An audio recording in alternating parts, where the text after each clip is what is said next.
하나님 앞에 나와 예배하는 믿음의 가족 한 분 한 분을 사랑하고 축복합니다. 우리 옆에 분에게 이렇게 인사합니다. 예수님의 사랑으로 사랑합니다. 예수님의 이름으로 축복합니다.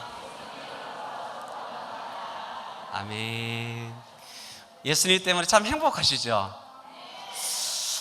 저도 오늘 우리 귀여운 우리 오진영 전사 찬양 인도하는데 얼마나 파워풀이 넘치는지. 파워하고 몸하고 비례하는가요? 그거는 잘 모르겠는데 하여튼 잘하시고 전사님들 잘 도와주시고, 오늘 아침에 일부 예배 때도 담임 목사님께서 그런 말씀하셨어요. 우리 교회의 부교육자들이 참 좋다. 일부에 못 들으셨죠? 얼마나 좋았는데요. 정말 우리 교회는 정말 하나님의 말씀과 하나님의 사랑이 생명력이 있어 참 행복한 줄 믿습니다. 그 사랑이 나로 또 주위에 계속 이어지길 간절히 바랍니다. 오늘 정말 에바다 중창단은 정말 겸손하게 말씀드리지만 앨범을 하나 만들어도 괜찮을 것 같아요. 저 거짓말 안 하죠?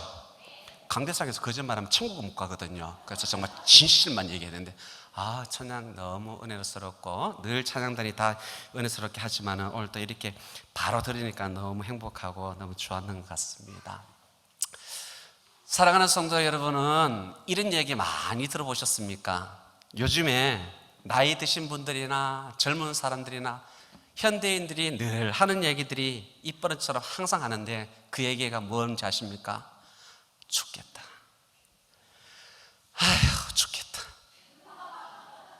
혹시 이곳에 계시는 여러분은 그 말을 자주 하고 계시지는 않으신지요? 제가 죽고 싶은 분들을 위해서 오늘 예배 드리는 분들에게만 제가 빨리 죽는 방법을 가르쳐 드리겠습니다. 가장 먼저 죽고 싶으신 분 있죠? 그러면은 하루 동안 아무것도 먹지 말고 혼자 가만히 있어 보십시오. 그 사람은 배고파 죽습니다. 만일 그래도 죽지 않는다면은 배가 고프면 먹고 싶은 거 생각했던 걸 다 사가와서 한 목에 그걸 다 먹어버리십시오. 그러면은 배 터져 죽습니다. 그래도 만일 안 죽는다면은 아무것도 하지 마시고 연락도 하지 마시고 가만히 있어 보십시오. 그러면 여러분은 분명히 심심해 죽습니다. 잘하네요. 그래도 안 죽으면은 자신이 힘든 일, 자신이 감당하지 못한 일을 열심히 해보십시오. 그러면은 그렇습니다. 힘들어 죽습니다. 그래도 혹시 안 죽는다면은 빨리 5,000짜리 즉석 복권을 하나 사보십시오. 복권 하나 사서 끌지 마시고 계속 보고 계십시오. 그러면은 궁금해서 죽습니다. 그래도 안 죽으면은 빨리 그것을 긁어보십시오. 그러면 100% 꽝입니다. 그러면 그 사람이 즉석에서 열받아 죽을 것입니다. 그래도 만일 안 죽는다면은 오늘 예배를 마치고 집에 가서 홀딱 벗고 아파트로 막 쫓아다녀 보십시오. 그러면 그분은 쪽팔려 죽습니다. 이 방법을 정확하게 가르쳐 드렸는데 혹시 안 죽는 분들이 계신다면 아직까지 살아야 할 사명이 있다는 것을 잊지 마시기 바랍니다. 우리가 늘 얘기하죠. 입술에 열매는 내가 먹는 데 있죠. 오죽했으면은 내가 그를 위해서 비로 축복을 하되 그 축복이 거기에 합당하지 않는다면은 그 축복이 누구한테 온다고요? 나에게 온다고. 그래서 입술에, 말에는 건세가 있다고 얘기합니다. 여러분, 그래서 우리는 죽자가 아니라 늘 살자는 마음을 가지고 살아갈 수 있는 저와 여러분 되시기를 간절히 바랍니다. 인생을 살아가는데 꼭 필요한 것이 있습니다. 그것이 먹는 문제라는 것이죠. 또한 잘 먹는 것보다도 끝까지 먹는 것이 정말 아주 좋은 현상이라는 것이죠. 아무것도 안 먹으면은 과연 며칠을 살까? 의학적으로 이제 연구한 결과인데요. 새는 9일을 살 수가 있다고 합니다. 새. 그리고 개는 20일을 안 먹어도 살 수가 있다고 합니다. 거북이는 500일을 안 먹어도 살 수가 있다고 합니다. 근데 거북이보다 더 대단한 것이 있습니다. 뭔가 아십니까? 뱀은 800일을 아무것도 안 먹어도 살 수가 있다고 합니다.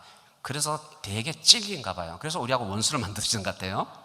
사람은 12일을 살 수가 있다고 합니다. 이거는 의학적인 것이라는 것이죠. 우리 주위에 바라보면은 여러분은 다 지금 가방에 핸드폰을 다 소장하고 계실 줄 믿습니다. 핸드폰에 충전을 하지 않는다면은 그 핸드폰은 생명력이 없습니다. 여러분들이 차고 있는 시계에도 건전지가 없으면은 거기에는 생명력이 없다는 것입니다. 그러면은 우리 건강에 영양실조가 걸리면은 영양제를 먹어야 된다는 것이죠. 맞습니까? 지금까지 다 안 틀렸죠? 잘했죠? 근데 중요한 것은 이게 드러나는 현상이 아니라 이제 더 깊은 영적으로 봤을 때에 하나님의 사람들이 영적으로 살기 위해서, 영적으로 건강하기 위해서, 영적으로 그 생명을 유지하기 위해서 우리가 충전해야 할 것이 있다는 것입니다. 그것이 바로 무엇일까요? 복음. 좋습니다. 말씀. 이 말씀이 우리의 삶을, 우리의 영을 살리는 줄 믿습니다. 그래서 거룩한 성도로 살아가기 위해서는 날마다 말씀을 가까이 할 수 있는 기회가, 말씀을 가까이 하기 위한 몸부림이 여러분의 삶 가운데 나타날 수 있기를 간절히 바랍니다. 성경을 많이 듣고 성경을 많이 읽고 그렇게 살아가는 그들에게는 하나님께서 능력을 부어줄 줄 믿습니다. 오늘 본문 말씀 19절 말씀 한 목소리로 다 같이 다시 한번 더 읽어보겠습니다. 19절입니다. 시작. 지혜가 지혜자를 성읍 가운데에 있는 10명의 권력자들보다 더 능력 있게 하느니라. 아멘. 뭐가? 지혜가. 지혜는 뭘까요? 지혜는 어디서 올까요? 잠언 9장 10절의 말씀은 바로 여호와를 경외하는 것이 지혜의 근본이라고 말씀했습니다. 그 지혜의 본 주소는 바로 말씀 안에 있다는 것입니다. 여호와를 경외한다는 것은 말씀을 쫓아가는 것이고 말씀에 순종하는 것이고 말씀과 함께 살아가는 말씀이라는 것입니다. 그래서 말씀이 들어가는 우리의 삶에는 변화가 일어날 줄 믿습니다. 또 말씀이 살아있는 나라는 하나님께서 그 나라를 살려줄 줄 믿습니다. 얼마 전에 다른 목사님하고 한번 이제 그 얘기를 한번 통화를 하는 중에 그런 얘기를 했습니다. 하나님께서 북한 땅을 정말 겨냥하셔서 제2의 예루살렘이란 만큼 정말 하나님의 말씀으로 세워주셨습니다. 그때에 놀라운 부흥 역사가 거기서부터 시작이 되었습니다. 그 부흥의 역사는 지금 이 남한 여기까지 우리까지 이루어졌지만 결국 끝까지 하나님을 지키지 못하고 말씀을 지키고 말씀 따라 살지 못한 저 땅은 결국 하나님과 단절되는 아픔을 겪고 있는데 적어도 우리는 하나님의 말씀을 사모하고 말씀을 의지하고 말씀을 찾는 이 나라는 그래도 하나님께서 끝까지 붙들고 계신 줄 믿습니다. 하나님의 말씀은 아시아로 발성해서 유럽 그리고 전 세계로 종교로 펼쳐나가고 있었습니다. 그 말씀이 들어가는 나라마다 하나님의 놀라운 변화가 일어났고 하나님의 놀라운 기적이 일어나는 것은 사실입니다. 전 세계에 200개가 넘는 나라가 정말 그렇게 건국으로 큰 대열에 섰는 나라 대부분 보면은 말씀으로 순종하는 나라인 줄 믿습니다. 말씀 없이 이름난 나라 없습니다. 정말 기독교 국가치고 가난한 나라 보셨습니까? 이것이 놀란 하나님의 능력인 줄 믿습니다. 1884년 기독교가 우리나라에 들어왔습니다. 곧 그 후 가장 먼저 시작된 것이 말씀의 역사였습니다. 성경의 번역이었습니다. 성경이 시작되면서 우리 정말 나약한 문명들이 정말 지혜롭게 또 문명에서 이제 탈피되는 놀라운 역사가 일어났다는 것입니다. 그들이 하나님의 말씀을 보게 된 것이죠. 집안에 갇혀있던 연인들에게 정말 배움의 자유가 일어났다는 것입니다. 가난하든 부하든 있든 없든 그들에게 다 정말 새로운 가르침과 배움을 통해서 새로운 문화가 싹트기 시작했습니다. 그 시작의 본거지가 바로 말씀으로부터 시작된 줄 믿습니다. 그래서 이 나라는 하나님의 말씀으로 비롯하여 이렇게 건강하게 세워간 줄 믿습니다. 그래서 우리는 성경을, 하나님의 말씀을 능력 있다 말씀하고 있습니다. 그 말씀의 능력은 우리에게 구원을 이루는 기적이 있을 줄 믿습니다. 그래서 디모데후서 3장 15절의 말씀에 보면 이렇게 말씀하고 있습니다. 또 네가 어려서부터 성경을 알았나니 성경은 능히 너로 하여금 그리스도 예수 안에 있는 믿음으로 말미암아 구원에 이르는 지혜가 있느니라 라고 말씀하고 있습니다. 여러분은 책을 많이 보시죠? 책을 많이 읽으시죠? 한 달에 한 권씩은 책 다 읽으시죠? 예, 아이고 정말 지혜로우십니다. 그래서 눈빛이 다른 거 봅니다. 책을 많이 읽는 사람들은 보면은 언변이 다릅니다. 또 책을 많이 읽는 사람은 정말 생각하는 게 다르고 지혜가 있습니다. 그러나 성경을 많이 읽는 사람은 그 삶의 변화가 있습니다. 그 삶의 놀라운 능력과 기적이 그 삶을 항상 따라가고 있다는 것을 여러분 기억하시기 바랍니다. 그리고 그 성경은 여러분을 구원의 길로 인도해 주는 말씀인 줄 믿습니다. 여러분, 구원으로 이끌어가는 책은 성경책 외에 없다는 것을 여러분은 잘 알 것입니다. 그래서 우리 인생의 가장 유일한 책은 바로 성경이고 하나님의 말씀이고 바로 하나님이라는 것을 여러분 잊지 마시기 바랍니다. 여러분, 우리는 성경 말씀을 너무 가볍게 한 권의 책으로 보지 마시기 바랍니다. 저는 말씀을 준비하다가 이것이 정말 예수님이구나, 이 성경책 한 권 이것이 생명이구나, 이 성경책 이 하나가 정말 가장 큰 보배로구나 라는 걸 생각하는 것이 바로 요한복음 1장 1절의 말씀을 읽다가 제가 느꼈습니다. 태초에 말씀이 계시니라. 이 말씀이 하나님과 함께 계신 말씀, 이 말씀은 곧 하나님이시라는 것이죠. 그래서 우리는 말씀을 대하는 태도가 달라야 된다는 겁니다. 말씀을 보는 깊이가 달라야 된다는 것입니다. 말씀을 사모하는 자세가 여러분 달라야 된다는 것입니다. 이것을 아는 것은 책에서 가르쳐주는 지혜가 아니라 성경에서 가르쳐주는 우리의 지혜인 줄 믿습니다.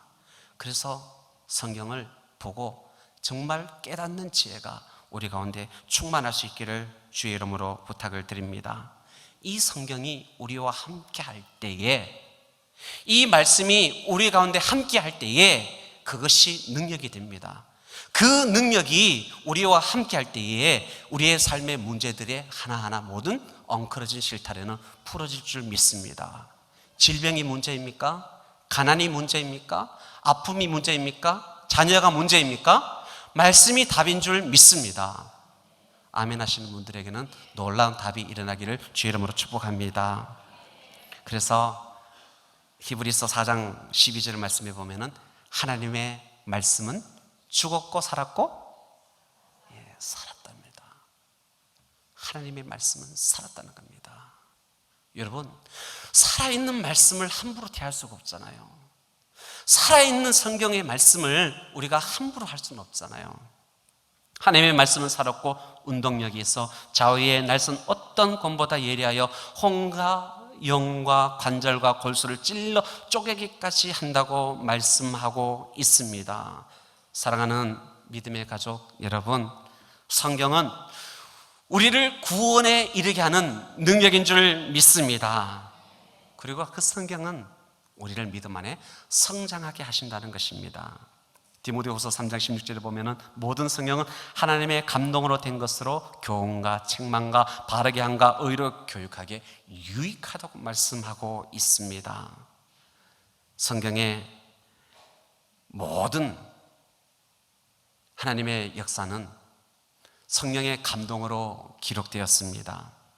그래서 이 성경은 영적인 교제입니다. 한 사람의 소설 같은 레파토리가 아니라는 것이죠. 그래서 그 영적인 성경을 우리가 양식으로 먹을 때에 우리 가운데는 갈급함이 없는 줄 믿습니다. 그럴 때에 우리의 믿음의 배고픔은 없는 줄 믿습니다. 사랑하는 믿음의 가족 여러분, 육신으로 사는 사람은 육신의 재료가 떨어지면 배고프지만은 영적으로 우리의 배고픔을 채울 수 있는 것은 말씀 외에는 없다는 것을 여러분 기억하시기 바랍니다.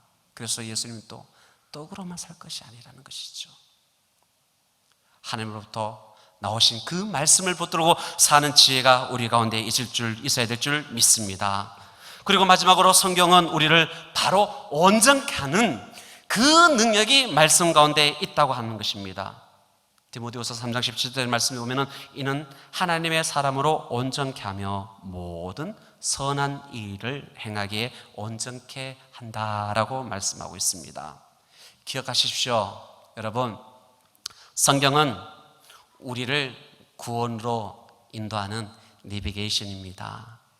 우리가 바른 길을 갈 수 있도록 정말 길을 놓치지 않고 길을 잃지 않도록 우리를 세워주는 나치판 같은 것이 바로 성경인 줄 믿습니다. 그리고 성경은 우리를 날마다 머물게 하지 않고 성장시켜 나가는 능력인 줄 믿습니다. 그리고 성경은 우리를 연약함과 부족한 가운데서도 온전케 하시는 놀라운 능력이 있는 줄 믿습니다. 우리는 그래서 그 말씀을 부여잡고 우리는 성숙해야 됩니다. 우리가 예수 그리스도의 영성을 닮아서 그리스도의 장성한 분량만큼 우리가 자라야 된다는 것입니다. 그것이 바로 예수님의 사랑의 그 실체, 예수님의 그 헌신, 예수님의 그 순종까지 이르는 것입니다. 그것이 무엇입니까? 말씀 따라 사는 것, 말씀 따라 가는 것, 말씀 따라 행하는 것이 바로 예수님과 동행하는 삶이 될 줄 믿습니다. 사랑하는 믿음의 가족 여러분, 말씀 따라 사는 사람은요 항상 삶에 초연하다는 것입니다. 초연하다는 것은 얽매이지 않고 느긋하다는 것입니다. 그래서 세상 사람들의 귀에 기울이는 것이 아니라 믿음의 사람은 하나님의 음성에 귀 기울인 줄 믿습니다. 19세기 강해 설교의 아버지로 불리는 찰스 스펄저 목사는 목사 후보생들에게 이렇게 얘기했답니다. 사람들의 말을 멈추게 할 수는 없습니다. 사람들은 항상 말을 할 것입니다. 듣는 것에 마음을 두지 마십시오. 그리고 하나님께서 여러분을 통해서 하시고자 하는 일들을 하십시오 라고 얘기했습니다. 여러분, 믿음의 사람은 세상 사람들이 하는 얘기에 귀 기울이지 않고 예민하지 않는다는 것이죠. 예수님도 세상 많은 사람들에게 지탄을 받았습니다. 세상 많은 사람들에게 조롱하는 말을 받았습니다. 그러나 예수님은 거기에 얽매이지 않았습니다. 아버지의 뜻을 이루기 위해서 묵묵히 그 길을 걸어갔습니다. 그 결과가 예수님께서 말씀하신 것처럼 다 이루었다는 말씀입니다.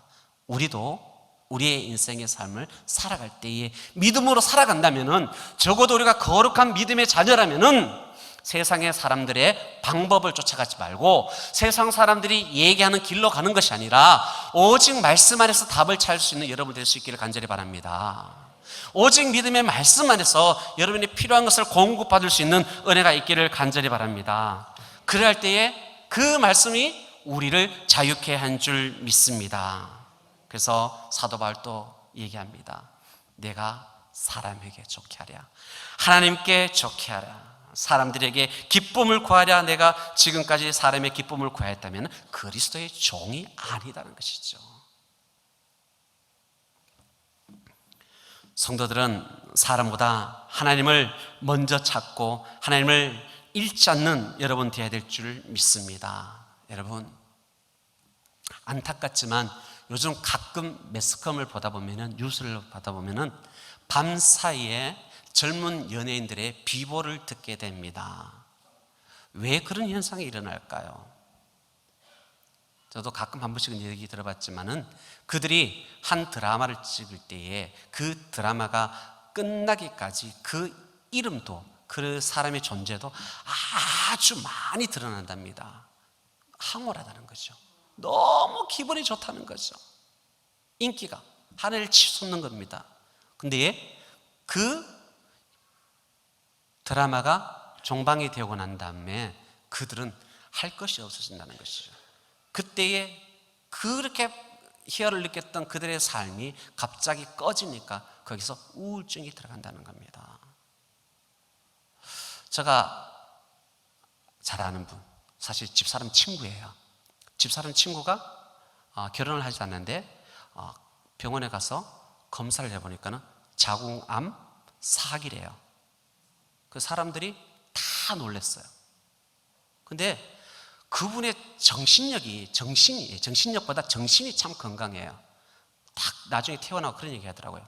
우울증은 죽고 싶어, 자꾸 나를 죽고자 하는 마음이 자꾸 일어나지만은 암은 살고자 하는 마음이 일어난다는 거예요. 그래서 여러분, 우울증이 무서울까요? 암이 무서울까요? 이렇게 질문을 하더라고요. 여러분, 어느 게 무서울까요? 그럼요. 그래서 지금 그분 건강해요. 정말 건강해요. 지금 나이가 그래도 뭐 교회에 반주도 하고 일도 낮에도 몇 가지 하고 레슨도 하고 막 이러더라고요. 건강해가지고. 그래서 정신이 건강하니까 믿음으로 사니까 그 암이 그분에게는 아무런 장애가 되지 않더라는 것이죠. 바로 믿음으로 사는 사람들은 바로 아픔도 상처도 이렇게 빨리 해결할 수 있는 지혜가 있어야 될 줄 믿습니다. 여러분, 그래요. 우리가 목적을 드러나는 것에, 나타나는 것에 목적을 둔다면 우리는 영적인 우울증에 걸리게 될 것입니다. 그러면은 교회와도 안 알아주면 섭섭해하고, 그러면은 교회를 떠나가게 되고 그렇게 된다는 것입니다. 우리는 적어도 믿음 생활 하다가 상처를 받더라도 그 상처를 치유할 수 있는, 치유받을 수 있는 건강한 정신으로 살아갈 수 있게 정말 영적인 우울증에 걸리지 않는 여러분들 되시기를 간절히 바랍니다. 그러기 위해서는 우리가 말씀을 붙들고 말씀과 동행할 때에 그 모든 우울증도 해결해 나갈 줄 믿습니다. 여러분, 그렇게 살아가기 위해서는 우리는 좋은 동역자를 옆에 둬야 될 줄 믿습니다. 여러분, 오늘 읽지는 않았지만 26절의 말씀에 보면은 마음은 올모와 금을 같고 손은 포성 같은 여인은 사망보다 더 쓰다는 사실을 내가 알아내었도다. 그러므로 하나님을 기쁘게 하는 자는 그 여인을 피하려니와 죄인은 그 여인에게 붙잡히리라. 이 여인에 대해서 잘못됐다 얘기하는 것이 아니라 우리가 살아가는데 우리 옆에 우리 가족의 동력자가 상당히 소중하고 필요하고 귀하다는 것을 말씀하고 있습니다. 솔로몬이 왜 망했죠? 바로 솔로몬이 망한 이유는 첩첩들 때문에 망했습니다. 아합 왕이 왜 망했죠? 바로 아내 이세벨 때문에 그렇게 망했다는 것입니다. 여러분, 훌륭한 사람, 믿음으로 사는 사람들에게는요 정말 좋은 파트너가 만나고 함께하여야 될 줄 믿습니다. 그래서 그 좋은 파트너는 예배를 성공하는 자가 좋은 파트너인 줄 믿습니다. 그리고 겸손한 사람이 좋은 파트너인 줄 믿습니다. 그리고 화를 내지 않는 사람이 좋은 파트너인 줄 믿습니다. 그리고 부지런한 사람이 좋은 파트너인 줄 믿습니다. 그리고 악한 일에 동조하지 않는 그 사람이 정말 좋은 파트너인 줄 믿습니다. 여러분에게는 늘 좋은 그런 파트너가 여러분의 삶의 동력자가 되기를 주의 이름으로 축복합니다. 그리고 마지막으로는 믿음에 들어서서는 우리가 하나님 앞에는 그냥 단순하게 살아갈 수 있는 여러분 될 수 있기를 간절히 바랍니다. 그냥 믿음으로, 내 아는 이상으로 말고 내 머리로 말고 그냥 단순하게 믿는 저와 여러분 되기를 간절히 바라는데, 29절의 말씀에 보면은 제가 현대인 성경을 가지고 왔어요. 내가 깨달은 것은 하나님이 사람을 정직하게 만드셨으나 인간은 여러 가지 꾀를 생각해 냈다는 것이니라 라고 얘기했습니다. 무슨 말이냐면은 하나님이 사람을 정직하게 만들어놨는데 오히려 인간이 여러 가지 꾀를 가지고 생각해내어 일을 망쳤다는 것입니다. 그냥 하나님께서 우리를 지으실 때에 다른 거 없습니다. 순종하는 것 그 하나 외에는 요구하는 게 없었다는 것이죠. 하나님만 기쁘게 해드리는 그 과제만 주셨는데 우리 인간의 머리가 자꾸 자꾸 삶을 복잡하게 만들었습니다. 교만함들, 그리고 간사함들, 자꾸 합리적인 것들, 세상적인 것을, 이것을 자꾸 가지고 내 머리로 자꾸 연구해서 자꾸 그것에 따라가다 보니까는 우리의 꾀가 하나님을 보지 못하는 걸림돌이 되었다는 것입니다. 어떻게 하든 우리는 하나님 앞에 순종하며 믿음으로 나갈 때에 우리의 머리는 다 내려놓고 하나님의 말씀만 머리에 놓고 그냥 말씀대로 붙들고 순종하며 나갈 수 있는 우리가 되어야 될 줄 믿습니다. 사랑하는 믿음의 가족 여러분, 오늘 함께 예배하는 여러분에게 말씀의 능력이 그 삶으로 나타날 수 있는 기적이 일어나기를 간절히 바랍니다. 날마다 많은 사람들에게 여러분의 모습을 보면서 참 하나님이 그와 동행하는구나라는 이야기들을 들을 수 있는 저와 여러분 될 수 있기를 간절히 바랍니다. 그리고 늘 여러분 주위에도 좋은 파트너를 만나서 부정적인 파트너와 부정적인 이야기를 나누는 것이 아니라 긍정적인 파트너와 긍정적인 이야기를 나누고 기도하는 파트너와 기도하는 일에 예배를 열심히 하는 그와 예배를 열심히 돕는 일에, 그리고 목회를 돕는 일에는 목회 돕는 자들과 함께 동행함으로써 하나님 앞에 귀하게 쓰임받는 여러분 되실 수 있기를 주의 이름으로 축원합니다. 한 주간은 믿음으로 살아가는 여러분의 상황 가운데도 하나님의 놀라운 일들이 오늘 말씀을 부여잡고 그 말씀의 능력을 의지하며 살아가는 여러분과 함께 동행하리라 믿으며 날마다 여러분 삶에 주의 놀라운 능력과 기적이 동행되어지길 주의 이름으로 축원합니다. 기도하겠습니다. 고마우신